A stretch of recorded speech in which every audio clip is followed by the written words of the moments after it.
One of the highlights of any Flying Legends is the amount of veterans that make an appearance. It also gives today's pilots the chance to find out more about the aircraft they fly. You still do this on takeoff and getting the gear up? Oh, no, because... no, we're better than that. No, we don't have to pump now, of course. It's not a pump, it's just, with the fives, it was just a lever. So normally, everybody on takeoff, switch hands and fly like that, and everybody trying to formate with it, getting the gear up. Come on, Bill, have a go. I'll shout scramble and you run in. It also gives the veterans a chance to renew old associations with fellow crews and the aircraft they flew. Very, very, very fond memories. Very fond memories. A beautiful airplane. You notice how small the cockpit. And you get in there and these lads leaned over and pulled the door up, and you in there? Yes, I'm in, let's go. And you felt like you were part of the airplane. You're part of the airplane. It was, wasn't it? Yeah. When we strapped you in, you were part of that aircraft. Yeah. Traditionally, it's the Spitfires that are first up at Legends. Very agile, and the big thing is that you get in a predicament where you had to get out. You're scaring him and he's scaring you. Get away if you can. And this way it would take you home. It'd take you home.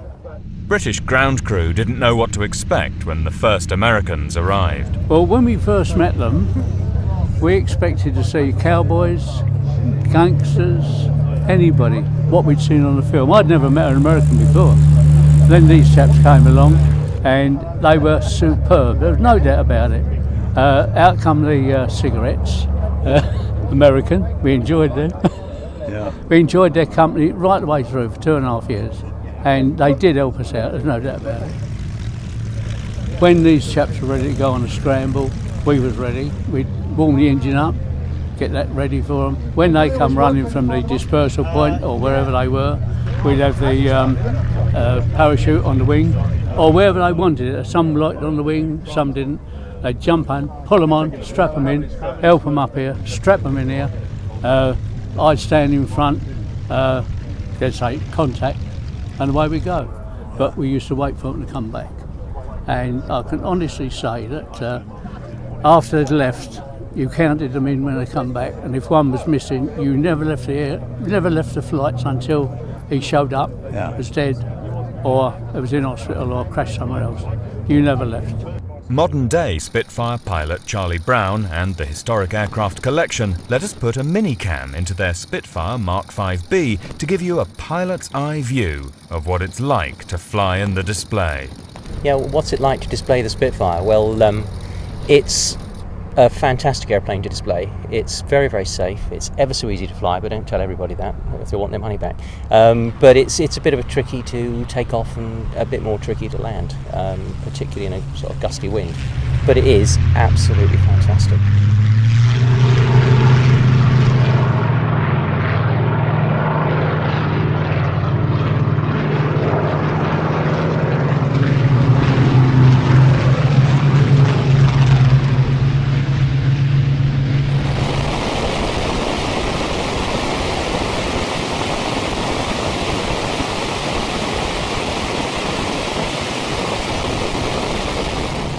The opening sequence is astounding.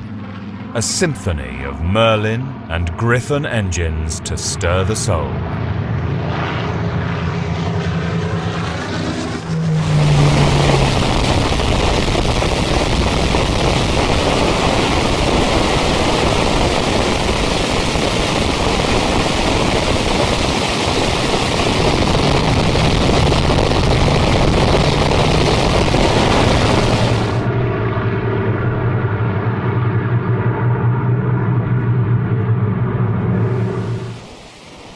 What sort of manoeuvres do we fly during the display?